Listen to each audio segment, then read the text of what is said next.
रंजन के पापा गुजरात गए थे बिजनेस करने के लिए। उन्हें 2 साल हो चुके थे। शुरू शुरू में पैसे भिजवाते थे। धीरे धीरे वो भी बंद हो गए।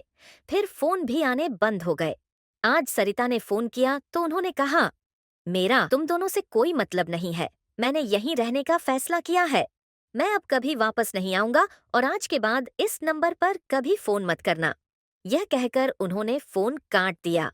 सरिता जी इस बात को सुनकर तब से रोए जा रही थीं। रंजन 8वीं क्लास में पढ़ता था। आज स्कूल से छुट्टी होते ही वह घर पहुंचा तो देखा उसकी मम्मी बैठी रो रही थी।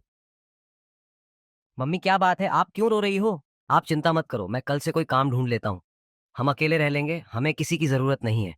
रंजन की बात सुनकर सरिता जी को अच्छा लगा, लेकिन इतनी छोटी सी उम्र में उसकी पढ़ाई छुड़वाकर काम पर लगा देना, यह उन्हें समझ नहीं आ रहा था। नहीं बेटा, तुझे बहुत मेहनत से पढ़ना होगा। पढ़ लिख कर तुझे कुछ बनना होगा ताकि हम दुनिया का मुकाबला कर सकें। मैं मेहनत करूंगी, बस तू मन लगाकर पढ़ाई कर। मम्मी, पढ़ाई से जरूरी घर का खर्च चलाना है। आप क्या करोगी? कभी घर से बाहर आप निकली नहीं। आपको कौन काम देगा? मैं काम करूंगा, मैंने सोच लिया है। काम के साथ साथ शाम को पढ़ाई कर लूंगा। अगले दिन से रंजन काम की तलाश में भटकने लगता है। कई दिन भटकने के बाद भी उसे कोई काम नहीं मिलता। इधर सरिता जी भी रंजन के जाने के बाद काम की तलाश शुरू कर देती हैं, लेकिन उन्हें भी कोई काम नहीं मिलता। एक दिन दोपहर के समय रंजन को बहुत भूख लग रही थी। वह सुबह से भूखा था और काम ढूंढ रहा था। तभी वह एक चाय की दुकान के बाहर पहुंच जाता है। भैया मुझे एक चाय दे सकते हो, लेकिन मेरे पास पैसे नहीं है, बहुत भूख लगी है। मैं शाम तक आपकी दुकान पर काम कर दूंगा। भूख लगी है तो चाय क्यों पीना चाहता है? खाने के पैसे नहीं है, चाय से भूख मर जाएगी। दुकानदार उसे चाय और साथ में पौव खाने को देता है। रंजन खाने के बाद दुकानदार के पास पहुंचता है। बताइए क्या काम करना है? मैं शाम तक आपका काम करता रहूंगा। जा बेटा घर जा। हम छोटे बच्चों से काम नहीं करवाते, किसी ने देख लिया तो पुलिस हमें पकड़ लेगी। लेकिन मैंने जो आपकी चाय पी है उसके पैसे कैसे चुकाऊंगा? जा बेटा, जब पैसे हों दे जाना। नहीं, मुझे कुछ ना कुछ काम बताइए, मैं कर दूंगा। अच्छा एक काम कर, बड़े चौराहे पर एक बेकरी है, वहां से मुझे पाव ला दे। ये ले पैसे और मेरी साइकिल ले जा। रंजन साइकिल और पैसे लेकर बड़े बाजार पहुंच जाता है। वह पाव लेकर वापस आने लगता है। तभी पाव वाला पूछता है, सुन, तू और भी दुकानों पर मेरे पाँव पहुंचाएगा, तुझे कमीशन दूंगा। लेकिन मेरे पास साइकिल नहीं है, ये तो चाय वाले की है। मैं तुझे साइकिल भी दूंगा। शाम तक जितने पाँव पहुंचाएगा उसके पैसे मिल जाएंगे। लेकिन काम ईमानदारी से करना, कहीं मेरी साइकिल लेकर भाग मत जाना। मालिक, मैं ईमानदारी से काम करूंगा, आप चिंता मत करो। अगले दिन रंजन पाव वाले की दुकान पर पहुंच जाता है। वह उसके पाव दुकानों पर पहुंचा देता है। शाम को उसे कमीशन के 100 रुपए मिल जाते हैं। घर आकर वह सरिता जी को सारी बात बताता है। दूसरे दिन भी वह मेहनत से काम करता है। शाम को जब वह अपने पैसे लेने पहुंचता है तो पाव वाला उससे कहता है, सुन बेटा, तेरे काम करने से मेरा बहुत फायदा हो रहा है। कल तू पाँव देने के बाद दूसरे बाजार में जाकर ये पाँव वहां की दुकान वालों को दिखाना। क्या पता वहां से ऑर्डर मिलने लगे।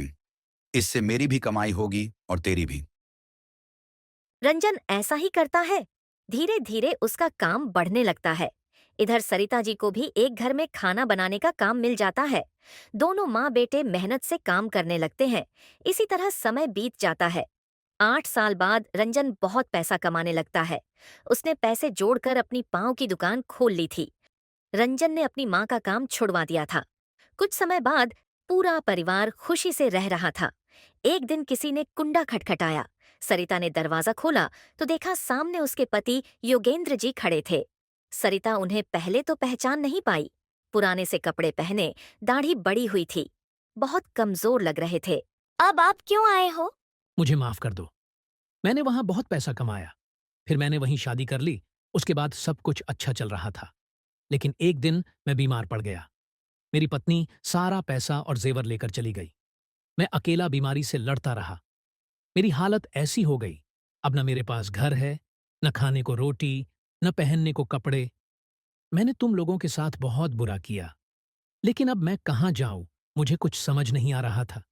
इसीलिए मैं यहाँ चला आया। आपको पता है हमने कैसे दिन काटे हैं? रंजन ने पढ़ाई छोड़कर दिन रात मेहनत की, तब कहीं जाकर यह सब बना पाया। मैं तो आपको माफ भी कर दूं, लेकिन वह कभी आपको माफ नहीं करेगा। शाम को रंजन आया तो उसे सारी बात का पता लगा। माँ, इनसे कहो यहाँ से चले जाएं। मुझे इनसे कोई मतलब नहीं है।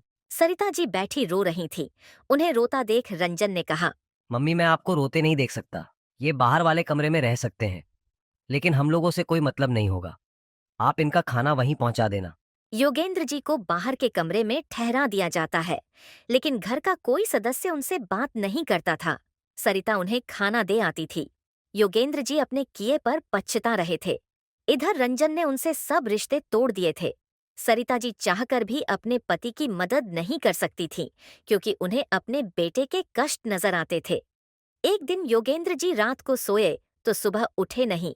घर में मातम छा गया। रंजन ने अपने पिता को आखिरी विदाई दी, लेकिन उनके जाने का दुख केवल सरिता को था। रंजन की जिंदगी से तो वे बहुत पहले चले गए थे।